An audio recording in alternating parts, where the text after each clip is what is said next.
chairman of the All Progressives Congress APC in the state, Austin Agada. All right, Mr. Austin, now, before we went on that break, you prayed for your party to perform, and I'm sure you know all eyes will be on Benue State at the moment. So what should Benue people be looking forward to?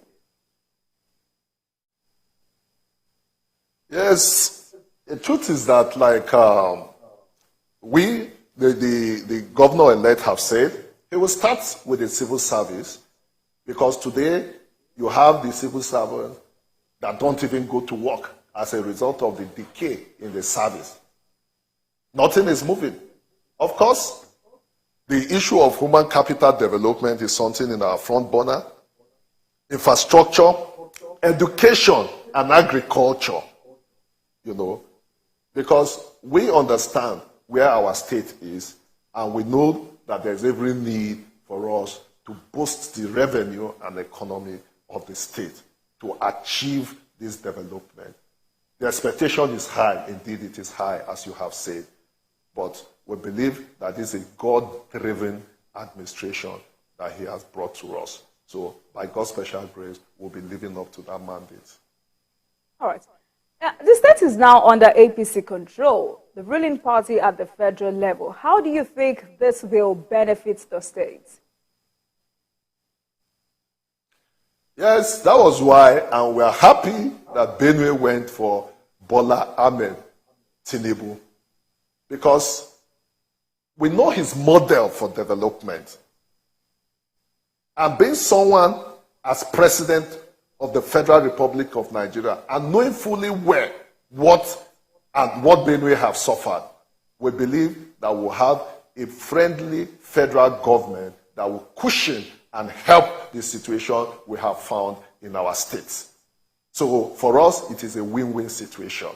We have the APC at the state level, we have the APC at the federal level, and not just the APC at the federal level, the APC that the Benue people came all out, suffered to hatch. And we are happy that even as a Christian-owned state, they put their hands down and they were able to produce a president of their own. So the president knows what it is, and we know that he's a man of his words. He has given us his words, and we know he will deliver. Insecurity remains a big challenge in Benue State. What strategy is the APC adopting to tackle this? Is to protect lives and property. We are not going to play politics with it. We'll depart radically from the approach of the current PDP-led administration that have not really provided solution to the wanton killings in Benue. For us, we will not go after the cattle of herdsmen. We'll go after those that are breaking the law. We have nothing to do with their cattle. It is the provocations of their cattle that have led to some killings. But I'm sure the governor will be on his toes, even if it means us relocating government house to those affected areas. The governor will do that and operates from there in ensuring peace and stability in the states. So you've mentioned human capital development, you've mentioned agriculture, infrastructure, education. Now help me reel out the strategy the APC is adopting to further improve these sectors. Well, when you talk about infrastructure, you're talking about resources to get this thing done.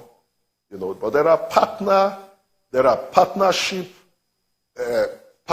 agreements that we can go into in finding solutions to the decay in infrastructure in our states.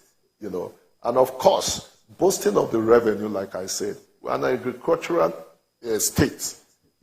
We have a lot of farm produce and all that. We'll find a way whereby we'll take from the rural areas to the urban areas, and of course, boost the revenue of the state and see what that will be able to achieve for the state. We'll be selfless in this arrangement, of course, making education to the barest minimum in which can be affordable to every family in Benue, considering that Benue is not a rich state, considering that Benue is more or less an agricultural state.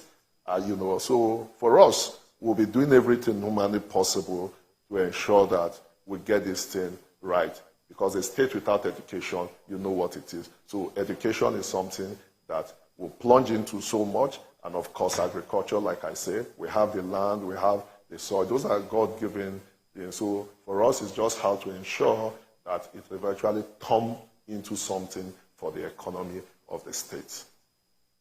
All right, so how then does the incoming government, I'm asking this question because you said Benue is a poor state, so how does the incoming government intend to bring in more revenue, generate more revenue to achieve these brilliant ideas? Yes, that's what I said, that we're looking to revenue generation, how to boost this thing. We'll study the Lagos model, and that's why we are happy today that we have a president that did this magic. And of course, we'll learn by the federal government to get most of these things done. You know, the same man that did it for Lagos is the president of the Federal Republic of Nigeria today. And of course, he knows the support Benue. He had assured us, even when he came seeking for the ticket of the party. So I believe that with the cooperation of the federal government, and of course, with the dedicatedness of the governor, we'll be able to surmount these challenges. It's huge, but we will. All right. Now let's go back to the elections. How will you assess the performance of INEC? Yes, INEC did their best. They are not God, so they cannot be perfect. But largely, the outcome of the election result shows that they did what the people wanted. Because how can you say Bola Ahmed Tinubu lost Lagos State, for Christ's sake? How can you say Amal Makura lost his senatorial bid in Nasarawa State? How can you say a Gandoje lost in Kano? Those are the reflection of the will of the people. So INEC cannot be totally perfect. You saw what happened in Kaduna. In other states, you saw what happened even in Lagos. So INEC is not a magician that can be everywhere, but largely, if you look at it, you will know that they performed. They did their best. Else, you know what the election would have been. You had the big names that lost election, the smaller names that were nothing, that won election. So for us, they will keep improving. For me, I want to encourage them to keep improving. But I know that they have departed from what it used to be, and it is gradually going to a better one for us. All right. Having said that, but Labour Party and the PDP accused INEC of lack of transparency by not transmitting results to the IRF portal. Don't you think INEC's refusal or inability to transmit results real-time compromises the integrity of the presidential election? I don't think so. Because if you look at, even from my polling unit, what was the result in my polling unit was the same result that was reflected even in the Beavers report. So if there was a deduction in transmission of results, which INEC have said there were hackers, we all know. Every sensible Nigerian knows that even the Labour Party, PDP, and all these whole Yahoo boys were ready to hack the INEC server. So if INEC in their own wisdom were able to find a model to ensure that the aspiration and the wishes of Nigeria come to bear, I think we should give them a thumbs up. We should clap for them instead of criticizing them. But of course, you know, as it is with everybody that would lose election, they want to create one or two stories, either for their party supporters or to console themselves. So I see it as part of consolation for Peter Obi and Atiku Abubakar. All right, so because we have some people who, complained that Beavers was bypassed, and of course we'll have Imo State election, Kogi and Bayelsa elections are coming up, what advice would you give INEC for the electoral umpire to further, gain citizens' trust? Yes, I want, of course, these are just 3 states in the 36 states of the Federation. So I want INEC to pay keen attention to it and ensure that beavers is used in every polling unit and beavers is not boycotted. Where they think beavers have been boycotted, that polling unit should be cancelled so that the reflection of the people is made to bear. It is very, very important because, for example, in 2019, when beavers was not used in Benue, we were totally rigged out of that election. It wasn't because we didn't campaign or were not on ground, but today, when the governor manufactured or Tom manufactured frivolous results in his Unzoru Council ward of Guma local government. So it was to Suswan and all these whole people in Logo. But they were unable to do it in 2023. Why? Because of the beavers. So it is important that INEC advance and insist that beavers is used in every polling unit. Let us know the real number of people that comes out to vote.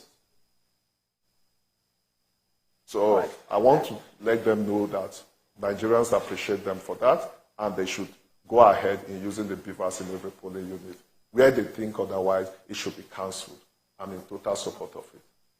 All right, so let's discuss some other issues. You know, many analysts have described Nigerian politicians as bad losers, hence they go to court. How will you react to that? Yes, some people go to court not necessarily because they have won election. They know they have not won that election. But they go to court just to keep their supporters or to create some kind of succor for their supporters or for themselves, you know, especially where there's this high hope as to say they were going to, they'll be winners of that election. Like in the case of Obi today, what would you say? He would do what he's doing, but every Nigerian, just like Soludo said, how can you be president of this country when you don't have people and friends cut across? Who are your friends and people in the north? This thing is not a magic or a one-day thing. It is relationship built over the years. So if anybody say that Nigerian politicians are bad losers, they could be correct.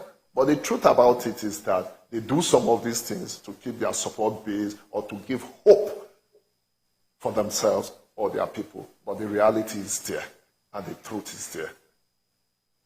But many also say, you know, going to court is part of our democracy, Mr. Agada. Absolutely. Absolutely. So going to court is part of our democracy, which is fine. So why do you have an issue with them going to court? No, certainly no. I don't have an issue with them going to court. What I'm simply saying is that I'm only throwing light to the statement where you say, that Nigerians, some say Nigerians are bad losers, not accepting the fact after losing the election. And I'm only explaining some of the things. I'm very, very comfortable in. Of course, it is part of those ingredients that makes up or that sweeten our democracy. So if you feel otherwise, it is good you go to court. If you prove your case, of course, the court, which is the last hope of the ordinary people, would definitely do justice to it. All right. So the political parties are in the Presidential Election Petitions Tribunal. How confident are you that the APC will be able to defend its victory? Yes, we are confident because from the results, that is what the Nigerian people have voted for. So if the Nigerian people from the polling unit have come out, have exercised their franchise, have voted, it has been counted, I don't think any other thing can come out of it. Of course, we have a robust legal team that is looking at all the whole issues brought before them, and I know very well that they will do justice to it and will come victorious. You understand? You can see even the issue that has to do with P2B not even being a registered member of Labour Party, because by the electoral guideline, you ought to have submitted the register of your party 30 days before that primaries. So it is all interesting, and it also makes history for the younger ones to learn from. So, Mr. Agada, can your party really excel at the tribunal? Of course. Of course. We have nothing to fear because Nigeria voted for us. Nigeria voted for our party. Nigeria is confident in the person, in the president they voted for. And by God's special grace, it will be the same. It is about record, it's about book. It's about the electoral materials, it is about the result, collated from each polling unit down to the collation center where elections were announced. So it can't be any different. Because if there was any form of manipulation, then people that lost the election wouldn't have lost. How would APC lose Lagos State for crying out loud? So the issues are clean for everyone to see, and I think Nigerians have moved away from the issue of election now. What they want is, of course, let him be sworn in, and for him to hit the ground running. What we want is development. The country needs to move. All right, so just like I've been asking some of the guests who have come on this program, do you agree that the presidential tribunal proceedings should be televised live? Of course. It's an open court, so it should be televised. It also makes it interesting so that people can learn. Pocket lawyers and village lawyers could also learn from it and also enhance themselves because of tomorrow. So if that is what they want, and if the judges will agree to that, then fine. But most times, the judges don't like their face in public domain. It all depends on what the rule of court says. So of what benefit will there be if the court proceedings gets televised live? Like I said, people will learn. People learn. People learn every day. There are also pocket lawyers, But of course, it also depends on the rule of the court. So if the rule of court does not permit that, then certainly we go by the rules. All right, so let's discuss another very crucial issue. Some opposition elements are calling for interim government. What is your reaction to this? Yes, those are the part of what we call bad losers. Interim government, that what has happened, that there is no winner. If INEC that has been to have declared a result and of an election, winners have emerged, waiting inauguration, and you are saying they should call for an interim government. On what basis? I think Nigerian democracy have gone farther than where those set of people are reasoning. Yes, there used to be a time where 16 is greater than 18. It was in the days of PDP. There used to be a time where you have 5 members of the House of Assembly impeaching a whole governor. It was in the days of PDP. There used to be where people that are not members of the assembly, like in Ibadan, the Adedibu's time, where they were warned Agada to go into the hallowed chambers of the assembly with mass to impeach a sitting governor. Those times have passed. Our democracy is growing, our democracy is moving, and we need to move with that pace of it. There is no reason whoever is calling for an interim government is a bad loser, as far as I'm concerned. Those are the kind of people that tend to be bad losers. That sentiment, Mr. Agada. Absolutely. Absolutely. So that Nigerians will know them. These are people that, if you investigate, have lived and have eaten the fabrics of this country. We need to know them. If it's made public, Nigerians will be happy so that it goes to their history, so that we know them. So for me, I want to join the millions of people calling that their names should be published. Let us know them so that we can ask questions. All right.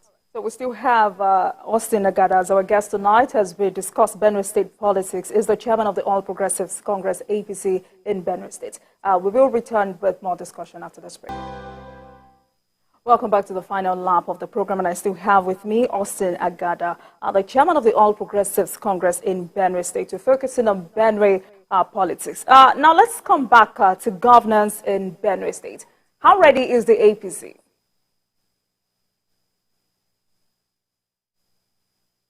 Yes, we are ready.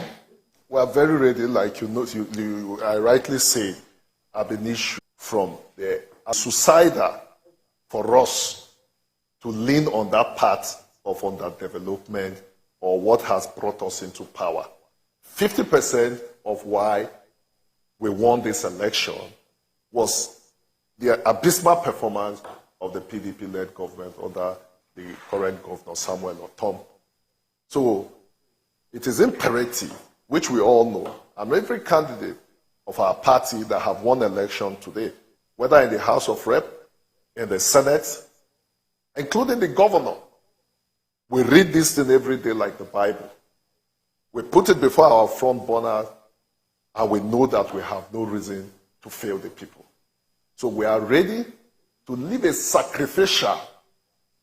That is the government that is coming on board. Have any excuse whatsoever not to deliver Benue from where we have found Benue. It is an opportunity. It's going to be tough. It's going to be tough. It's going to be taxing. But there will be light at the end of the tunnel because we are prepared and we are ready. We will not be losing it. We will not be leaving any stone unturned. We'll use every opportunity at our disposal.